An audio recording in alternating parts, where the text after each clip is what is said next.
Our outdoor lifestyle's changed. We'd often go and put a blanket down on the grass and go and sit, have a picnic together or whatever, but it's now get fully dressed, don't sit on the ground, you're always careful about what you're getting going up your legs sort of thing. The first time we had issues was we were skating down at one of the parks at Jimboomba, and Lily just head around a corner and flew off into the grass, normal thing, got up and dusted herself off and thought she was all right. When the first couple get on you, they're not doing anything, but when you've got quite a few on you, there's some sort of signal or whatever that they're going, righto, and when you do get bitten, you've got quite a few. And a couple of minutes later, she was just on fire and they were all over her.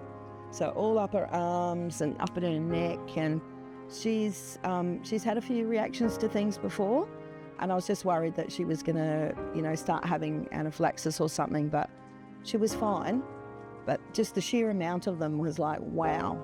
So yeah, we're just not as casual with doing outdoor stuff. Yeah, which is a shame for Australia. But it's my horse actually that I worry about. I've got a gigantic Clydesdale down the back, and he laid down in the sand one day and he just went completely nuts, and I thought, what's he doing? Anyway, as he came past, the lumps were starting to come up and he had welts like this all over him. And a friend's horse actually, all his coat fell out and he had massive reactions to it. Same sort of horse as a Clydesdale cross.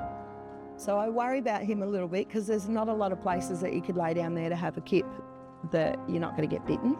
I do worry about some of our critters and that we get around on the ground. I think it's been bad enough with the cane toads for our natives. Yeah, I can't imagine what it's like on ground level. Biosecurity is an important part of it that I don't think, like people in normal properties are thinking of.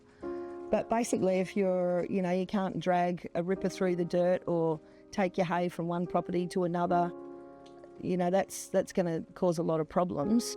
But just our lifestyle, we're outdoor people, we like doing stuff in thongs, and yeah, it sort of takes a bit of that freedom away, I think. We need everybody to get on board and, get as many nests as you can. Keep up to date on the information. Just try and, have a community approach to it. It's definitely a community effort.